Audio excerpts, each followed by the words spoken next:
Manchester City have won the FA Cup. Hey guys, welcome back to the channel. Welcome to another video. Yes, today we are talking about Manchester City, who have won the FA Cup at the expense of their fierce rivals Manchester United in what was the first ever FA Cup final in what contained a Manchester derby. It was the blue half and Pep Guardiola's side that emerged victorious, beating their fierce rivals Erik ten Hag's Manchester United by 2-1, having their captain Ilkay Gundogan, the hero on the day, scoring both goals for Man City in both halves. Sandwiched between was a Bruno Fernandes penalty, which equalised for United. But of course, City were the winners in the end, and they had Gundogan to thank with two very well taken goals.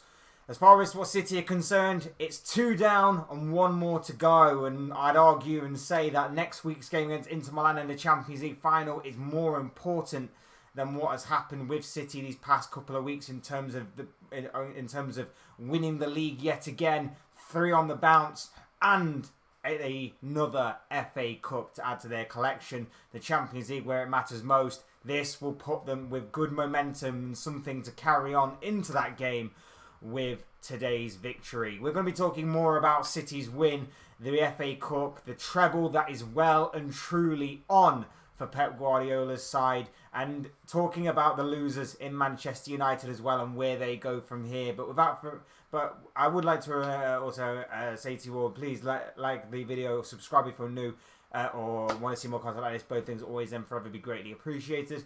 And I also encourage you all to also get involved in the comments section as well. I'm sure you have lots of interesting thoughts, comments, opinions, predictions, feelings, whatever you want to call it in regards to today's final. And of course, where both of these teams are going to go in the near future. That will make for great and interesting reading. So I do encourage you to get involved down below in the comments section as well. But without further ado, let's get on with talking about Manchester City. Let's go on with talking about today's FA Cup final.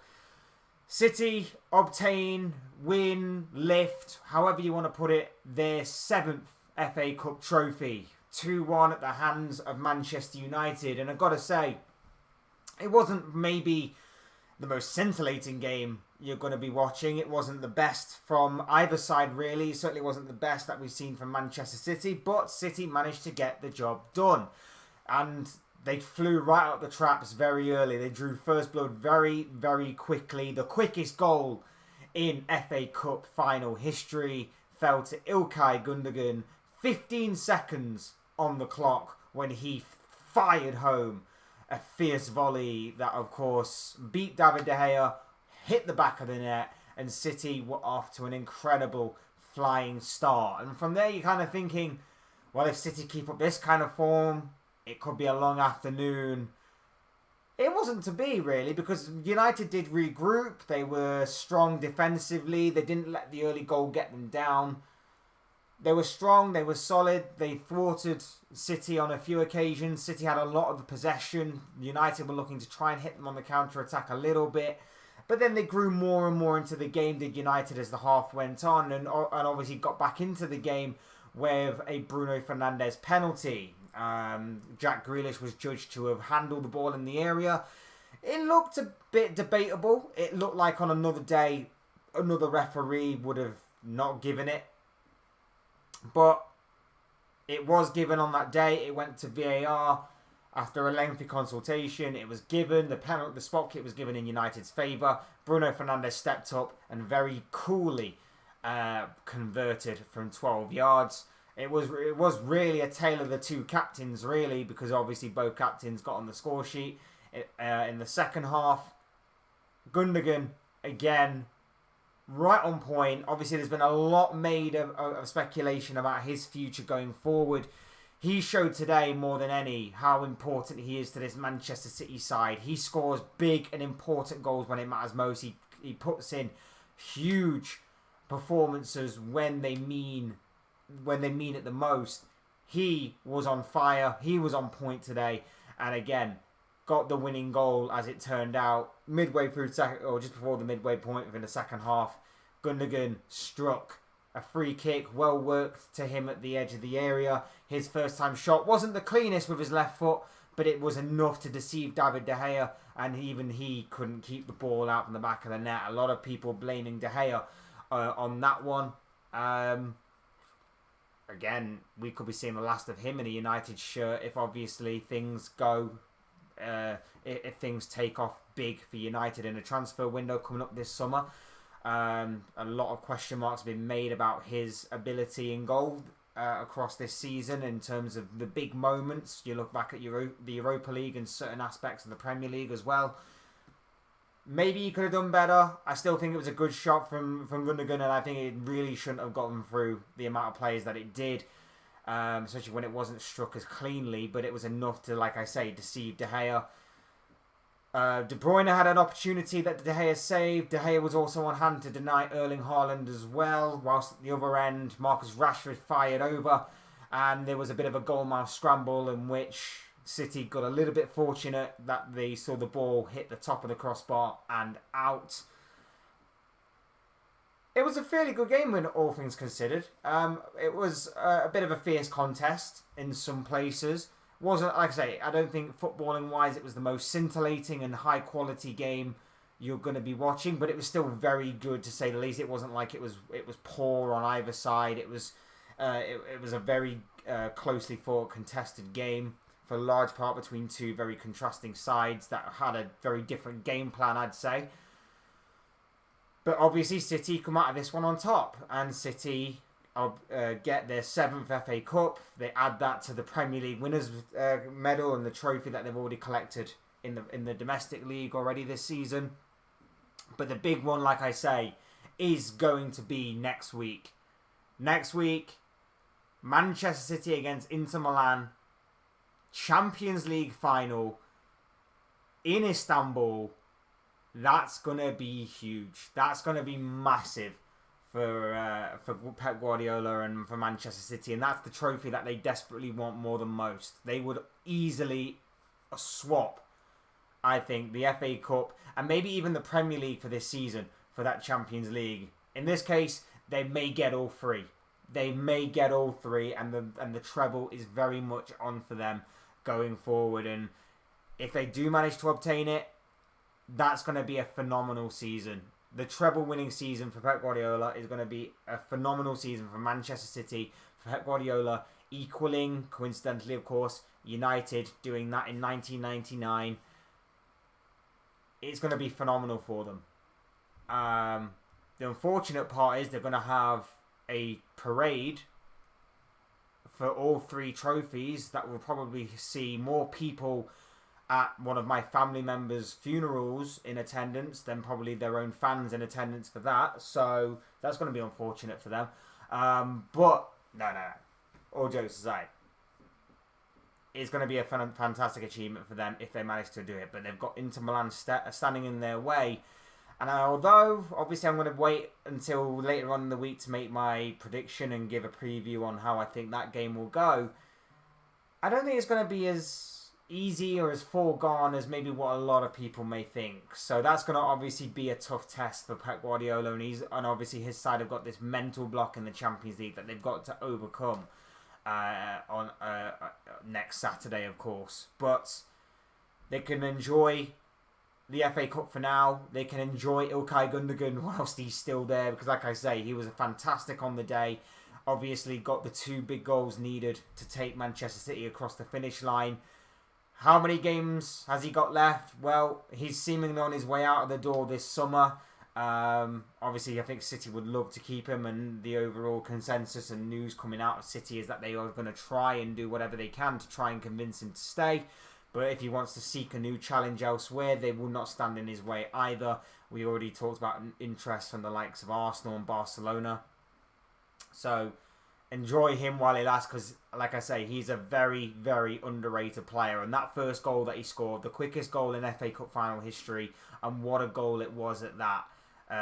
The technique, the power, the control, everything about it was beautifully done by the German midfielder, and I think he's going to be a big miss for Manchester City going forward if he does leave. Elsewhere, you look at Kevin De Bruyne, solid again. Steven Ortega didn't really have much to do in goal, I wouldn't say. I'd say the one moment that he really did have, apart from obviously the penalty, which I guess is more in the attacker's favour, I guess, than it would be the goalkeeper's, but still. Apart from that, I'd say the one moment he did have, he kind of flapped a little bit at, which was the one where the ball hit the crossbar and out. Kind of flapped to that one a little bit, but like I say, it wasn't really tested too much. I thought the back line was pretty solid. Rodri probably didn't have his best game in a City shirt, but he was still central to obviously a lot of how City build up. Like I say, Gundogan was fantastic. Grealish didn't have his best game, but grew more into it in the second half, I'd say. Bernardo Silva ran his socks off as per usual. Erling Haaland. Now it says a lot about City that obviously a lot's been made about Erling Haaland this season, but it says a lot about City that they can go in these big games and not solely rely on Erling Haaland. I know that sounds stupid considering that they've got a squad that is worth millions upon billions. But at the same time, he had a very quiet game, I guess you'd say, by his standards. He had a couple of moments throughout, only a couple of moments throughout the game, in which he was denied by David De Gea, one where the ball flew over the crossbar. Apart from that, he was relatively quiet, all things considered. I think United executed a bit of a game plan very, very well, and I think they were just outdone by the early goal, setting them back a little bit in terms of only 15 seconds. But again, if you're not fully prepared and you're not fully aware from kickoff, that's your own fault. But apart from that, United's game plan was solid. United's game plan was to try and make it a bit of a boring game, I guess. Try and slow down City's momentum. Try and press them in the right areas. And try and hit them on the counter-attack when needs be. And for the most part, they did it pretty well. And I think they were aided by City not being completely at the races or at their scintillating best. But at the same time, you've still got to be on point. And for most of the game, I guess you'd say the United kind of were. They just kind of fell apart from the opening whistle, the couple of set pieces, and had David De Gea to bail them out a little bit towards the end, I'd say. But apart from that, I think if they'd have been a little bit more clinical in the final third, maybe they could have made more of a game of it, made more of a meal out of it. But at the same time, take nothing away from this City side. I thought United played okay, but City were just too powerful, just too much to handle, I guess you'd say. I guess you'd say for Manchester United, just too much for them to handle overall. And City deserving winners on the day. They win their 7th FA Cup trophy. Roll on next week in Istanbul. Obviously for Manchester United, their season now is completely over. Nothing more to play for. They can go away for the summer now. Look to this takeover thing. That's going to be looming over them. That's going to be interesting to see if something's going to be sorted out soon.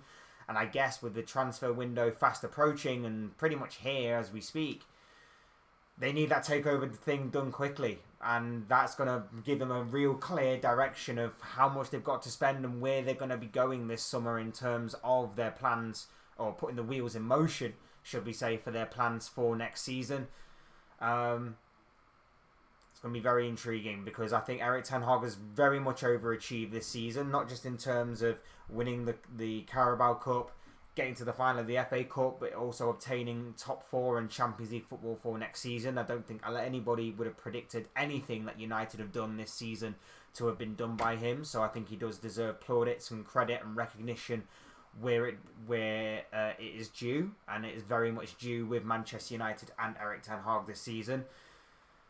But overall, it does get a little bit overshadowed by the great achievement that this great Manchester City side are doing. And like I say, they are seeing this as 2 down and 1 to go on their list of a treble this season. Premier League, 3 on the bounce.